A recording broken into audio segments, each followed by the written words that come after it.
Ma'asechet Baba Batra Daf Vav. We saw yesterday the halacha follows Resh Lakish, who says that if a borrower claims, I paid you back already, and I paid it on the deadline or after the deadline, then we believe that borrower because that's typical. People generally do pay back their loans on or after the deadline.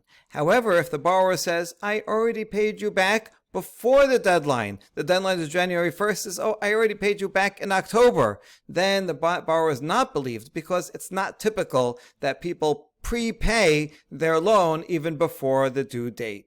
Okay, that was the halacha. Now we have a follow-up question. Ibailehu. Teba'o le'achar zeman ve'amar lo peraticha betoch zemani mahu mi amrinan bimkom chazaka amrinan mali l'shaker or dilma bimkom chazaka lo amrinan mali l'shaker. Let's say the lender comes after the due date. The due date was January 1st. He comes on January 10th. He says, listen, right, you owe me $100. And the borrower says, listen, I already paid you back in October. What about in that case? Do we say that on the one hand, there is a chazakah general presumption. People don't pay early. So that would go against the borrower's claim that he paid.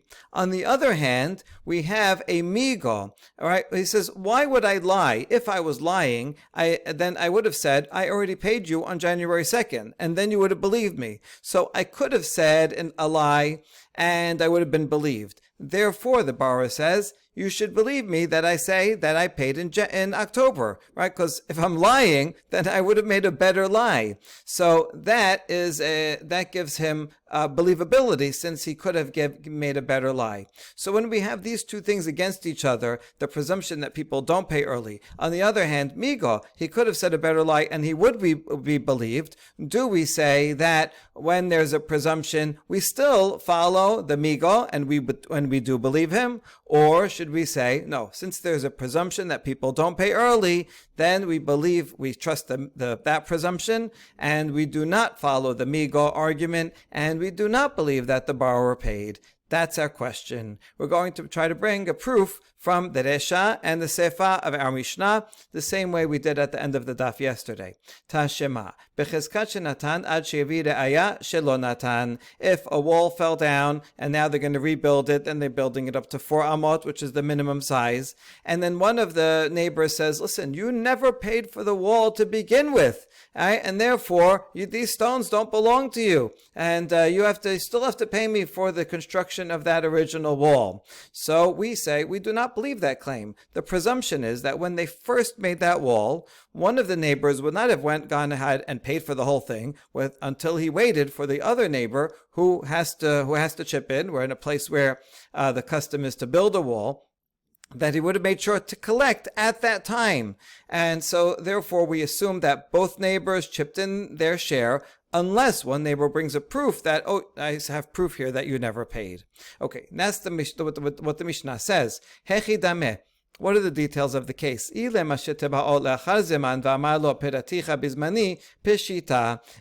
the neighbor who built the wall claimed that money after the deadline, and the other neighbor, the reluctant neighbor, says, oh, I paid it on time, then obviously he would be believed, because everybody agrees the chazakah a person pays at or after the deadline. Rather, the Mishnah must be Mishnah has to give us a chidush, something new. So it must be talking about a case where the reluctant neighbor says, I paid you before the deadline, and yet we do believe him. Therefore,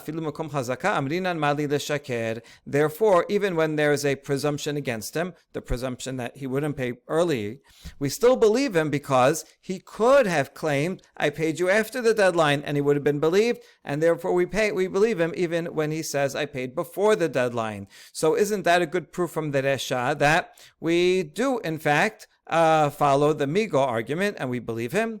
And when the answer is no, in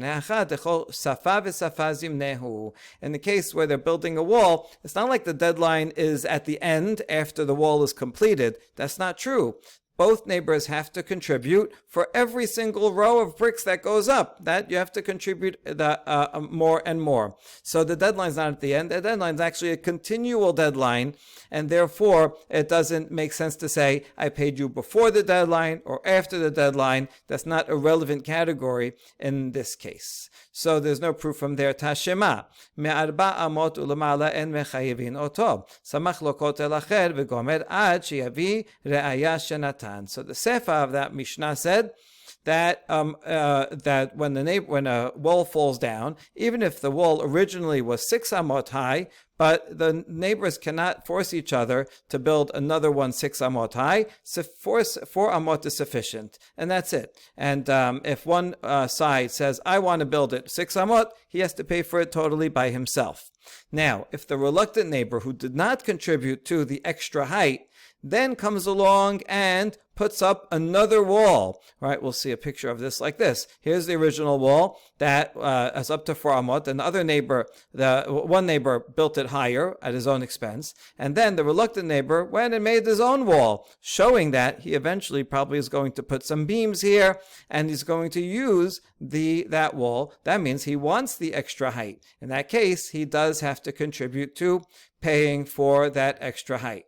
Now, if he claims that he already paid for it, we do not believe him until that reluctant neighbor brings proof that he paid for it, right? Because originally when it was built, he didn't have to pay for it. So why would he have paid for it before it was due? Now, let's ask, what are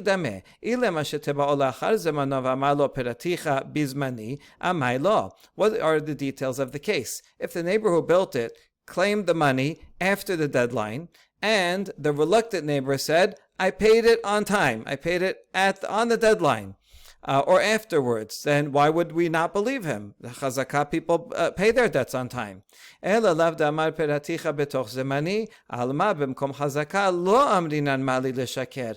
must be that the reluctant neighbor claims, I paid it before the deadline, and yet we don't believe him, even though he could have lied and said that I paid it after the deadline. So we see that even when there is a chazakah against because you paid early, we do not say mali l'shaker, we do not follow the migo, and we do not believe a person who says, I paid early. So isn't that a good proof and answer to the original question?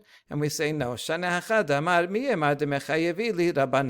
In this case, it's different because the reluctant neighbor is not going to pay at all until it comes to judgment, and the judges, the rabbis say, you have to pay. Because in his mind, he's saying, maybe I won't have to pay at all. When he originally made the wall, he made it high on his own expense. I didn't have to contribute to making it more than 4 amot, so he doesn't contribute. Then he does something else. He builds a different wall, and we're about to see there are a lot of complications regarding that second wall that he built, precisely how he builds it. Then in some cases he has to contribute to the original wall, in some cases he doesn't. So he doesn't yet know if he even will have to pay until after the judgment. So there's no time, there's no deadline that he would have to pay, that deadline that he could say, oh, I paid after the deadline. There's no chance that he would have paid at all until the rabbis come and say that you have to pay. And that's why he's not believed in this case. And so we don't have an answer to our original question either way. Amar le Rav Aha bered Rava le Rav Ashe Tashema Maneli biadcha amar lo hen lemachad amar lo tenehu li im amar netaticha lecha patur en lecha biadi chayav. Now we're going to try another answer to this question. This is from a Mishnah in Masechet Shavuot. This is what Rav Aha, the son of Rava, tells Rav Ashe. If a lender claims, it says, you have $100 of mine, you owe me $100. And the borrower says, yes, I do, right? Indeed, he agrees that he owes it. And then the next day, the lender comes and says, okay, pay me, right? That's it, it's due. And the borrower says, I already paid you. Now, it's not clear exactly from here when the deadline was. Maybe it was the day before when he said, right, you owe me $100, right? Yeah, he says, yeah, I owe you $100. And then he comes and actually claims it. after the deadline, and then he says, oh, I already gave it to you. So when is he saying, I already gave it to you? This is what we're going to discuss, because it's not clear from this Mishnah. Let's say it means he said, I gave it to you this morning or yesterday after you asked me. So I already paid you. In that case, the borrower does not have to pay again, right? Because, well, we'll see. If it's after the deadline, then for sure he wouldn't have to. Now, if the borrower says, on the second day, I don't owe you anything. I have no money of yours, right? Which sounds like, what loan? I don't know what you're talking about. I don't have any money. I don't owe you anything. You never gave me anything. In that case, the borrower is liable. After all, the day before, he admitted that he owes money, and let's say that was in front of witnesses. So now he's just contradicting the same thing he said yesterday. And he by saying, I don't owe you anything, obviously he didn't pay it. So in that case, he does have to pay. So let's get the details of this. My love. Netaticha lecha damar la peraticha bizmani. En lecha biadi damar le peraticha betor zemani. Vekatane hayav alma bemkom chazaka lo amdinan mali leshaker. So should we assume that when he says, I paid you already, that means I paid you on time? Let's say the deadline was yesterday and you asked me for it and I paid you right after that. And so I paid you on time, and that's why he's believed. And when it says, I don't owe you anything, that is a case that, what does it mean, I don't owe you anything? It means, yes, originally there was a loan, but I paid you a long time ago. I paid you even before the deadline. And so, therefore, I don't have to pay you again. But in that case, we don't believe him. He has to pay. Why? So we see that when there is a chazakah, the chazakah that people don't pay early, even though this borrower, if he were lying, he could have said, oh, I paid you on time, right? As in the Resha, then he would have been believed. Nevertheless, even though he could have made a better lie, since we have a presumption that people don't pay early, then we don't believe him. So this would be a good answer, a proof for an answer that we don't believe such a person, right? Is that a good proof? Lo mai en lecha biyadi lo hayu devarim me'olam damar mod kol omed lo laviti komed lo parati dameh. No, when he says, I don't have any money of yours, that the meaning of that is, you never lent me any money in the first place. And the master said that whenever you say, you never lent me money, that's certainly admitting that I didn't pay you. If I don't think that if I don't admit that I ever got a loan from you, certainly I'm admitting that I didn't pay you back for a loan. And therefore, in this case, since on the previous day, he admitted, yes, I owe you money. And now he's saying, there was never a loan. So we know that he did owe money. There was a loan here. And he's basically just admitted that he didn't pay back. And that's why chayav. So this case is not relevant to the question that we started with. And so again, we leave this without an answer. Now back to the Mishnah. Samach lokota lachem megalgelin alav et hakol. If one person builds a high wall and pays for it by himself, and then the reluctant neighbor comes and makes another wall nearby, then that shows that he wants the original wall, and then he has to pay for not only the 4 amot, which he always has to pay for, but even of the higher amount. Amar Rav Huna, semach lepalga, semach lechula. But Rav Nachman amar, lemay dismach semach, lemay dela semach la semach. Rav Huna, so dealing with the case where the second wall that was built was not as high as the first one. So let's say the simple case where everybody agrees. The original wall, let's say 4 amot is in the middle, and so he pays for half of that 4 amot, and then one neighbor says, I want it higher, I want it 8 amot. So okay, he pays for that himself. Then the other guy makes a wall 8 amot high. So obviously he's going to, even if he didn't yet put a roof, he's going to put beams and a roof, and he's going to make use of the original. Then he has to pay for the half of the higher, the upper 4 amot as well. Everybody would agree in a case like that. But what about a case like this, where the original wall was made 8, paid for by one side, the top 4. And then the other guy, he comes and makes he does make another wall, and he makes it, let's say, 6 amot high.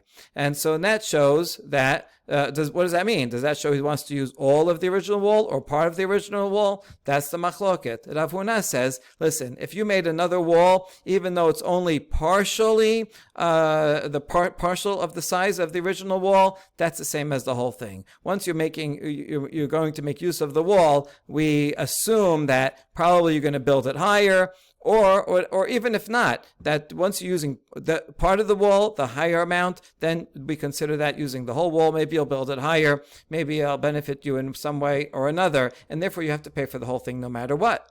Whereas Rav Nachman says, no. Let's say he built it up 6 amot, so then he has to pay for the 2 extra. But the 2 higher that are higher than that, he doesn't have to pay for. He only has to pay for what the height that he's going to use, and not for that which is even higher than that. That's the machloket. However, Rav Huna, who said that if you build up for part of the wall, then you have to pay for the whole wall, he would agree that you don't have to pay for the entire height of the wall in the following case or cases. There's a few different interpretations of this. I'll just pick one. Karna means if the reluctant neighbor built a wall on the corner of his own house, and it's shorter than the wall that's dividing the courtyard. In that case, this is just meant as an extension of his own house, and is not considered something that is nearby the other wall that he's going to necessarily use it. He's just extending his own house, so that doesn't count. Also, a Rooftop, he has an attachment, meaning on the top of his wall, let's say he tapers it up, showing that this is the end, right? This is as high as I'm making it, and I'm not going to make this wall any higher. And it's not so high. So in that case, we know that he's not going to make this wall higher, and that's all it's going to be. Therefore, he would only have to pay till that height, and would not have to pay for the entire extension all the way up. ומודד רב נחמן באפריזה ובקבעתה דכשורי. And Rav Nachman, who said that if the reluctant neighbor, let's say, built 6, that he only has to pay for 2, he doesn't have to pay for the rest of it. But Rav Nachman would agree that he has to pay for the entire height if the reluctant neighbor either put a crossbeam on top of the middle wall, the shared wall between them. If he puts a crossbeam here, that would be a preparation for putting other beams over here, right? Eventually, when he builds his wall higher, then he's going to put crossbeams and going to put a roof. You don't put these crossbeams directly on the brick. Rather, you'd put a protective beam first on top of the brick, and then these crossbeams. So if you put this protective beam over here, that means he's obviously intending to use all the top of the wall and go all the way up to that height, and he's going to build those walls higher. In that case, he has to pay for the entire thing. Or another way that they would build things with walls is not on top of the wall, but rather they would make a hole or indentation in the wall and put a beam in there. So if the reluctant neighbor put an indentation near the top of the wall that the other neighbor made, that means he's intending to build his own wall high up all the way until there, and then put a crossbeam. So in those two cases, Rav Nachman would agree that the reluctant neighbor has to pay for the entire height of the wall that obviously he is intending to use. By the way, this building practice you can see in lots of places, including on the Kotel, on the western wall. If you look carefully, you'll see there are indentations into the wall in various places, and that's because this was an outside wall of the Temple Mount, and people built homes or stores, and they would build another wall a few amot away, and then they would put a beam on top of the wall that they built and stick the beam right into the kotel. And so those indentations are still there. You can find that in lots of places. Now, more about those indentations. Amar Rav Huna bekave lahave chazaka v'afagav da'abad lehi malte de'amar le amina lechi payesat li la litra ish ashitai. Rav Huna teaches that when you have these openings in a wall, these kind of windows in the wall, then that is not a chazakah that the reluctant neighbor paid for half of the extra height of the wall, just because there are those indentations. And even if there are actually sills or brackets, so it's all prepared to put a beam right in there, still, it's not a proof, because the neighbor that built the wall can say, listen, I suspect that eventually you're going to come around and appease me and say, you know what, I do like the wall, the extra height, and I want to use it to build a roof. And when you come around to do that, then you're going to want to make holes in the wall after that that's not a good idea, because when you build it first and then put the holes in after, it will make the wall weaker. It'll make the foundation weaker. So that's why, since I knew that eventually you're probably going to come around and want to use this wall,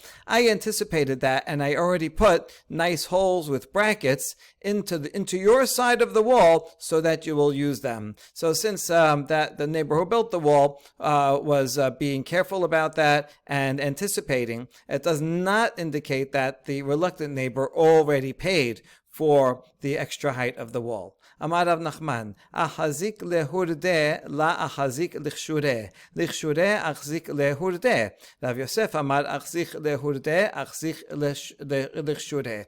Okay, another matter. Rav Nachman says that let's say I have acquired the privilege to put thin beams on your wall. We're neighbors. You have a wall here, and I put some thin beams on top, and I've been doing this for a while, certainly for 3 years. That would be for sure a chazakah. In some cases, maybe also less. And so I've been putting thin beams on here, and so I already have a chazakah. I have a presumed right. You never complained about it, so that's it. I acquire that right.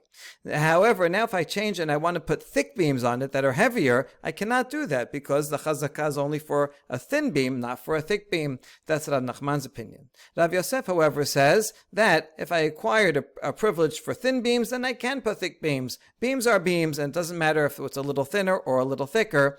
Once I have a right to put thin ones, I can put thick ones too. That's all one version.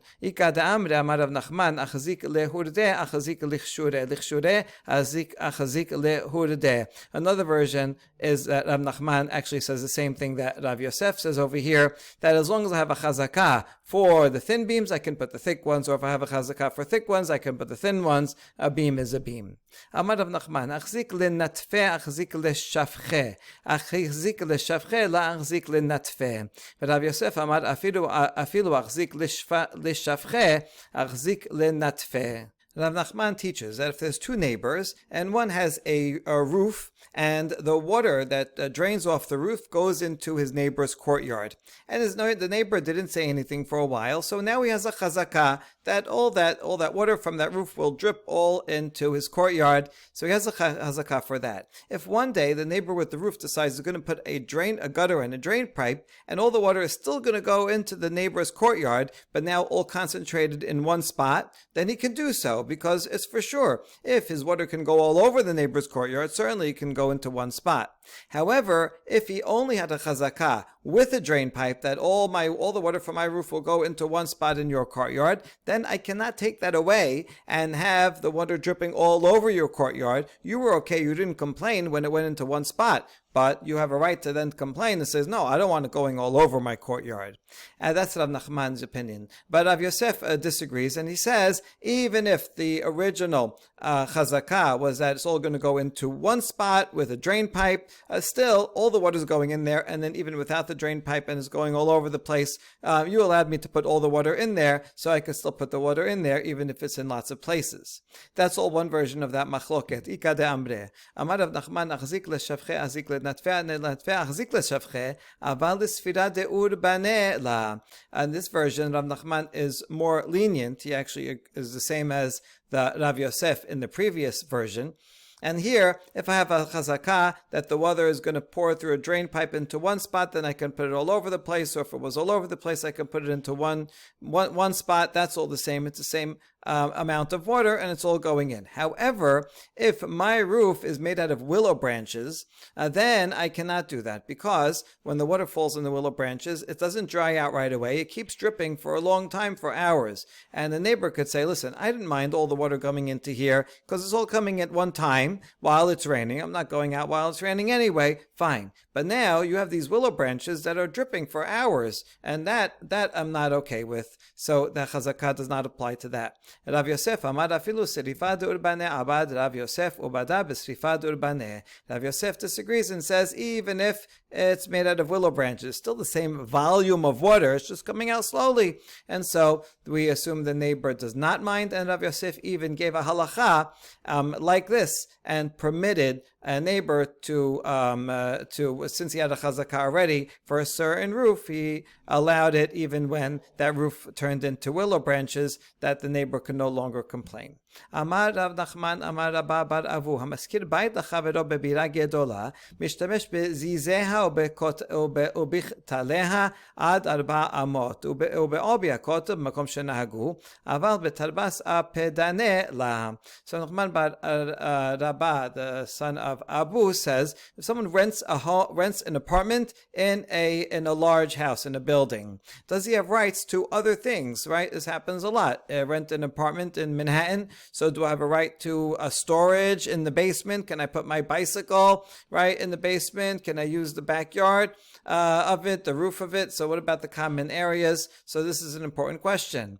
So he says that if someone rents one room in a big house, he can use the outside wall if there are projections that are sticking out of the wall and I want to hang something on it, I can do that. Or if there are indentations in the wall and I want to stick something in an indentation, I can do that as long as it's within 4 amot of my room. I can't use the whole building, but right nearby my room, I can use the outside wall. And I can use the thickness of the wall if it's a place where it's customary to do so, and I can rest something on top of the thickness of the wall. I can do that too. However, the front garden, that I don't have a right to. That's not mine. Okay. Rav Nachman dide amar afilu betarbas apedane aval rechava she'achorei batim la. Now, the first opinion was what Rav Nachman said in the name of Rabba bar Abu, but his own personal opinion was that the tenant can even use the front garden, but he cannot use the backyard. But Rava amar afilu rechava she'achorei batim. Rava disagrees and says, listen, if I'm renting a room in a home, then I have a right to use not only the wall but also the front garden and even the backyard. I have a right to put some things in there. Amar Ravina hai keshura dim talalta ad 30 yomin la have hazaka batar 30 yomin have hazaka. This beam, supporting beam for shade. So talking about that I'm your neighbor and I put a beam on top of your wall so I could put some shade in my backyard, and I leave it there for 30 days. That's not a chazakah, because you might say, okay, I don't mind he's putting a temporary hut over there for some shade. You won't mind. And so you won't complain up to 30 days, but it doesn't mean I have a right to leave it there forever. However, once 30 days passes and you don't complain, then that's it. That's a chazakah. That means you really don't mind, and I acquire the right to leave it there, and then you can't complain and make me take it down. However,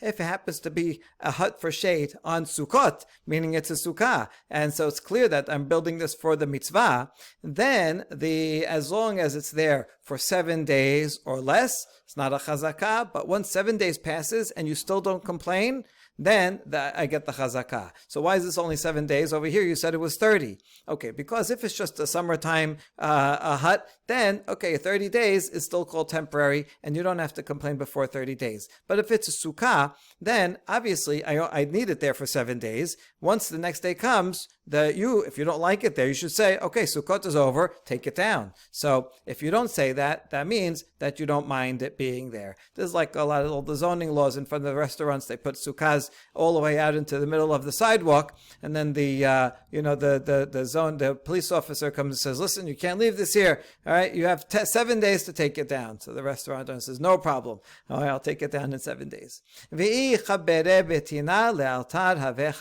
However, if I go and I put a beam and I make an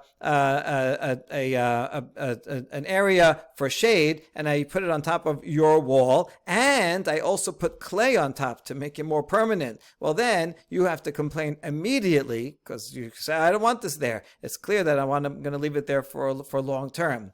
And if you don't complain as soon as you see it and you let it go, then I acquire a chazakah to leave it there, and you cannot complain afterwards. אמר אביי, שני בתים בשני צידי רשות רבים. זה עושה מעקל לחצי גגו וזה עושה מעקל לחצי גגו. זה שלא כנגד זה הוא מעדיף.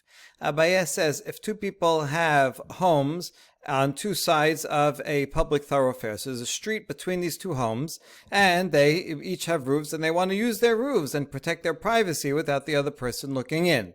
Now, of course, if you have a roof, you have a halacha from the Torah that you have to make a fence so for safety, ma'akeh. But the ma'akeh only has to be 10 tefachim high, just for safety, so people don't fall off. 10 tefachim high is not high enough to block people's view. For that, you need 4 amot. So let's assume that they already have 10 tefachim. That's a separate matter altogether. Here we're talking about making a 4 amma wall height for the view. So now they each one wants to make sure the other one does not see onto their roof. So here's what the halacha is, that this one should make half of a wall, half of the length of this, plus a little bit more, and this one do the other half plus a little bit more, so that they overlap somewhat, and that way they will share the cost and share also the weight of this extra wall on top of the foundation, and that way they won't be able to see onto each other's roofs, and that way they can have privacy on their roofs. Now we ask, why did Abaye say if there's a public thoroughfare in the middle, even if it's all private domain, it would be the same thing. Still, they don't want to see into each other's roofs.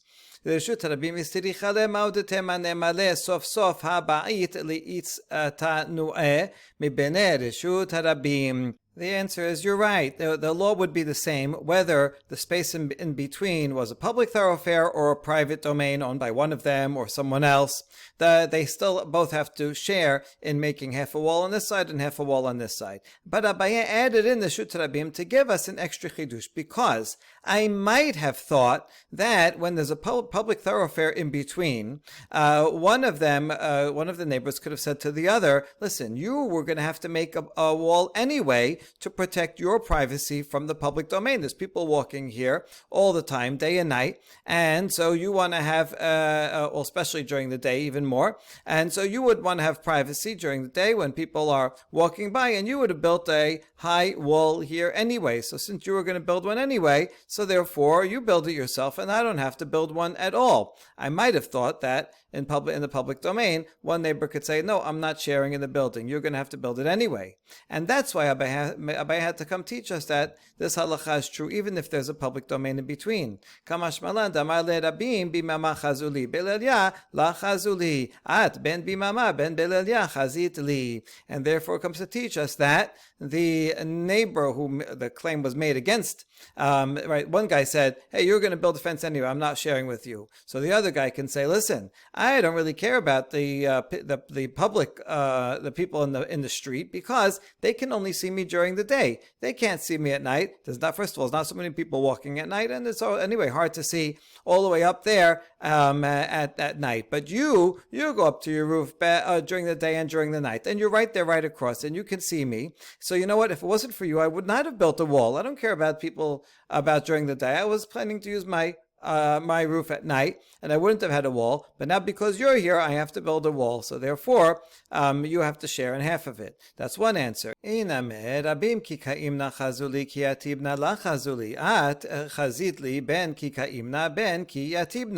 Or another answer, the people that are in the street, they can only see me when I'm standing up. But if I sit, then they cannot see me because of the angle, right? They're over here. So if I'm standing up tall, then they can see me. So if I want to have privacy, I'll just sit down and do whatever I want to do sitting down. But you live right across, and so you can see me whether I'm standing up or sitting down. And so therefore, again, I would not have made a wall for the people out in the street because I could just sit down. I'm only making the wall for you, and therefore you have to pay. You have to make half the wall on your side as well. Or yet a third answer, Rabim ki mi ayenu chazuli, ki lo me ayenu la chazuli, at mimela na mi chazit li. From the public, only if they specifically look up and try to see what's going on up there, then they'll see me. But if they're not paying attention and looking, then they won't see me. So that's okay. I don't worry about that. But you, no matter what, you're just walking around. You're sitting there. You're doing whatever you're doing, and just every time you glance over, I have to worry about you. even if you're not specifically looking, and therefore I would not have made a fence for the general passers-by in the street, but I'm only making the fence for you, and therefore you have to share in the space. Amar mor, ze ose ma'akeh lechasi gago, v'ze ose ma'akeh lechasi gago. Ze shelo keneged ze ma'adif. Peshita. Okay, now we ask about Abaye. He taught that this one has to put fence up, and this one has to put a fence up, and not across from each other. That way they fill up the whole thing, and they have to put a little extra so there is some overlap. Isn't this obvious that they would have to share in this in order to prevent privacy? What do you think? One person can force the other one to make it all on his space? Right? Why isn't this obvious?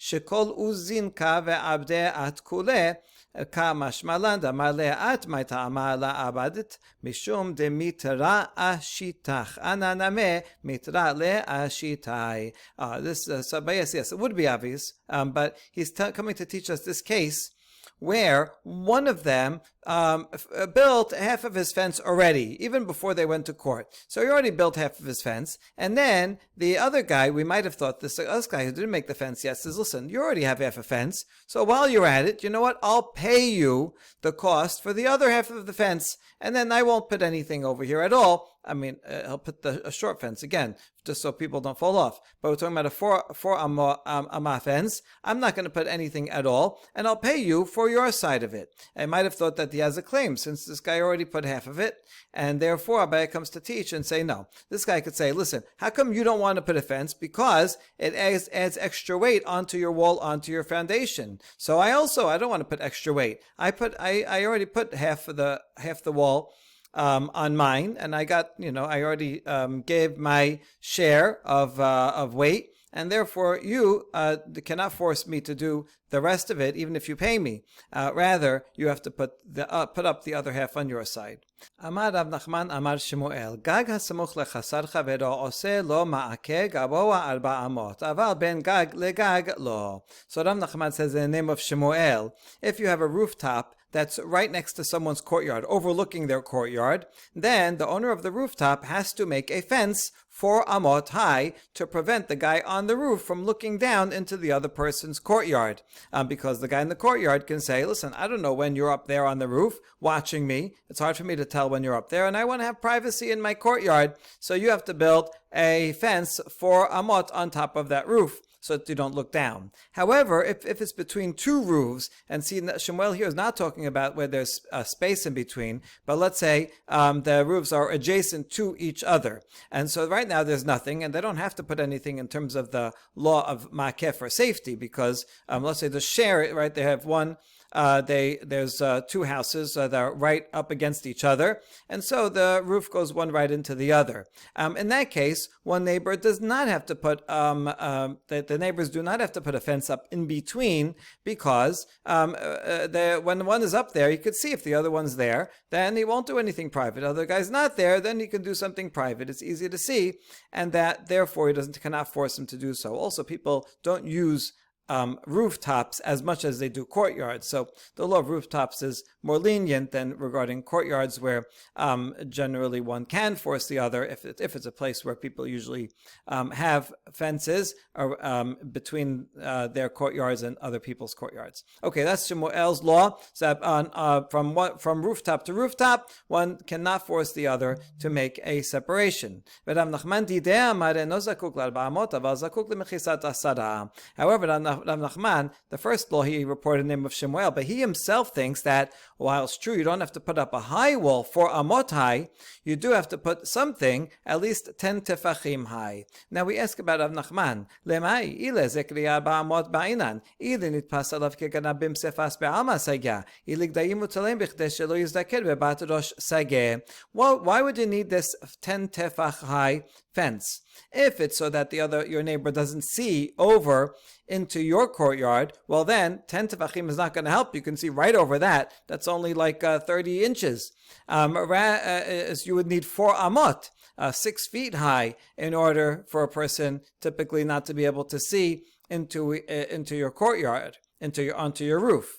If it's so that the other person won't look like a thief, in other words, if there's nothing there at all, then the other person is walking around, and then, oh look, he's on top of my courtyard, and he's going to look like a thief. And so you want to put something so he knows, listen, this is a boundary marker, right? Don't trespass and don't come over here.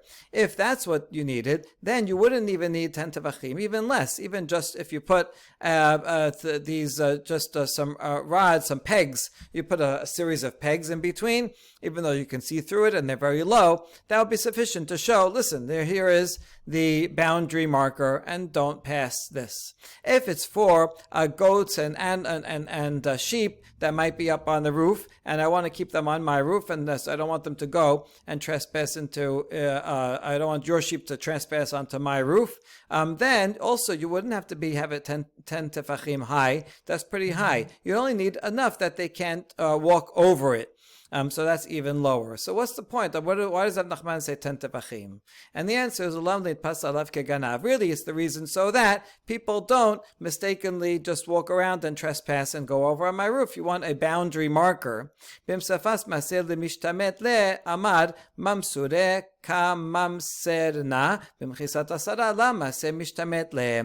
if you have only pegs, short pegs, then the neighbor will give an excuse and say, oh, I was just stretching myself. I didn't even realize these little pegs here. I was just like, stretching my arms out, stretching my legs out, and I went on your property. I didn't realize.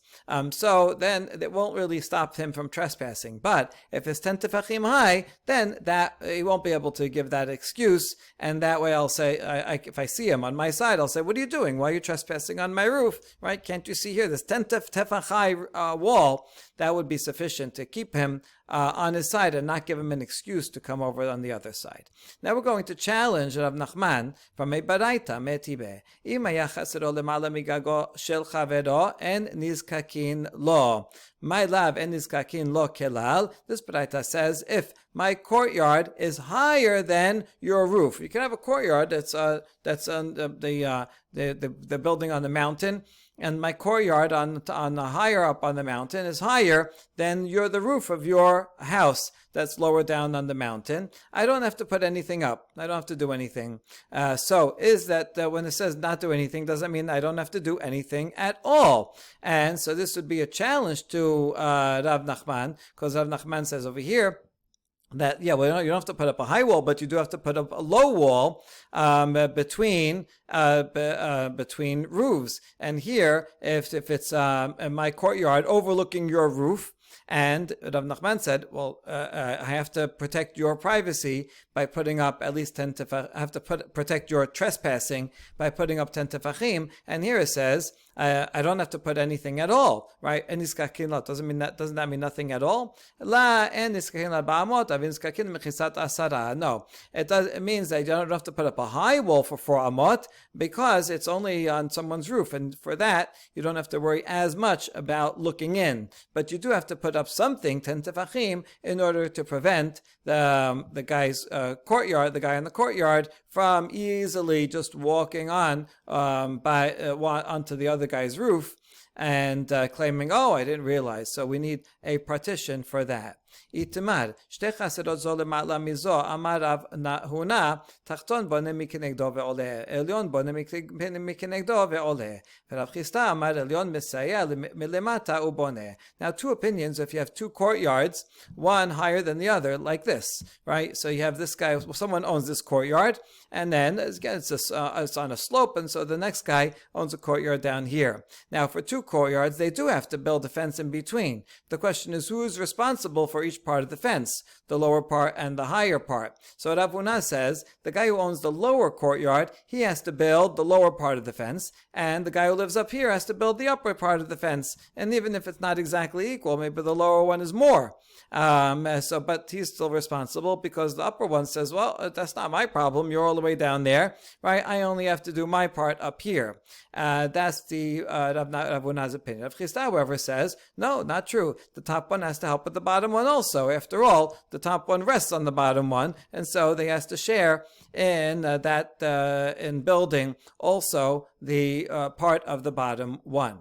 Tanya kevated Rav Chisda. We have a baraita that supports Rav Chisda. Sheteh chasidot zol melamatla mizo. Lo yomar elyon areni bone mikenegdi ve'oleh ela meseh milimata ubone. If you have two courtyards, one higher than the other, the one that owns the higher one cannot say, "I'm building my part with it. That's near opposite mine."